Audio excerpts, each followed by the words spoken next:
had it, but he didn't test positive for it, to my understanding. That's number one. Number two, completing 68% of his passes, 18 touchdowns, just 4 interceptions. That's number two. Number three, the problem for the Pittsburgh Steelers has been running the football. They've got to have 5 wideouts, for crying out loud. Deontay Johnson, Juju Smith-Schuster, Chase Poole, and all of these brothers, and all of that stuff. I get Claypool. I'm sorry. You got all of that going on.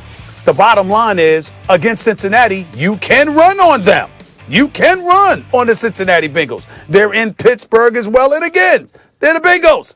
I expect the Steelers to show up and respond and put forth a better performance. I expect them to look in the mirror, recognizing how they stunk up the joint against the Dallas Cowboys, and that there was no way some dude making his first start should have given them the trouble that they gave them last week. I expect them to make amends for that subpar performance by treating a division team, a division nemesis like the Cincinnati Bengals, with the level of attention and fervor and focus that they deserve. And I expect the Steelers to go in there and handle their business and improve to 9-0 against a rookie quarterback in Joe Burrow, who I like a great deal. But damn it, he's still a rookie against one of his top 5 defenses in the National Football League. Steelers, handle your business. Period. There's every reason to think the Steelers win this game. Rookie quarterback, as you mentioned, a defense who can get after it in multiple ways. You can see Joe Burrow under pressure the whole game. And the Bengals only have 2 wins on the season, and the Steelers are highly motivated coming off that Cowboys performance. Stephen A., I don't think the Steelers are going undefeated this year. I think that's a 2-loss team. I think you lose one game that's like a 50-50 game, a game on your schedule where you look, you go, oh, that could go either way. Maybe the Ravens. And you lose one game you're supposed to win. Now, I also agree that there are certain things about this that avoid being a trap game. First of all, Mike Tomlin doesn't play that, you know.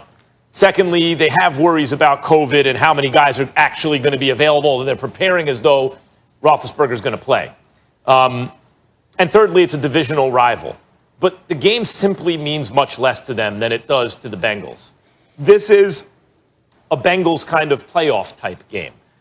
You know, at a certain point, Joe Burrow, who looks like he is a future at least excellent NFL quarterback and has already shown stuff that makes you go, I'd like to have that guy as a quarterback for my team right now. They just have to start winning some games. They're a 2-win team. I think this may be one that they sneak by, especially depending on how many guys the Steelers are actually going to be missing on game time, come game time, because of COVID and because of their protocols. So I can't quite call it a trap game, but to me, it's like the next thing to it. You're supposed to beat this team. Let your guard down a little. You let your guard down a little bit. It is a divisional rival. And I agree with you that Joe Burrow is a special quarterback, but he has to start winning games. And this one, I have to believe, for Burrow and Cincinnati, has been starred for a while. I like the Bengals in the upset here by the skin of their teeth. I don't like it at all. And I think this is an opportunity for James Conner to show everybody that he's worthy of being the start running back in the National Football League. Look, I like the guy. I love his story. Love him as a human being. Obviously, he's a solid back. He's somebody that belongs in the NFL. But, Pittsburgh Steelers, particularly how they were spoiled by Le'Veon Bell those years that he was in Pittsburgh.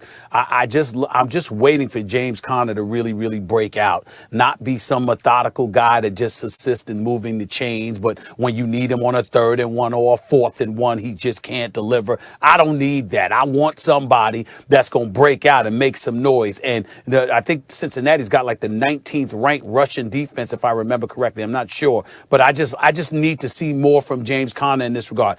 Big Ben, as long as he's in the lineup throwing the football, I'm not worried about the Steelers passing attack by any stretch of the imagination. I think they've got a multitude of weapons. The James Washingtons, the Juju Smith-Schusters, the Claypools of the world, the Deontay Johnsons of the world, Eric Ebron of the world. I mean, you've got a whole bunch of guys that's in their lineup that can do something. And I just see about 5 different weapons that you can throw the football to, and that is clearly when the Pittsburgh Steelers are most potent offensively. But this is an opportunity to really show that they got a running game, that they can run the damn football, and I think that they need to show it in this particular situation. And I'm going to assume that they're going to do that against the Cincinnati Bengals. Don't forget, when you go through the COVID protocol, you can't be in the facilities, Stephen A. There are guys missing time with the team. Even if they clear eventually, they're missing time with the team. And you met, like, there are two ways to look at the Dallas game. One, Pittsburgh's going to be highly motivated to bounce back. Two, you really struggled against a bad team. You know, and if you have to say which direction you anticipate the Bengals going in, I anticipate them ascending.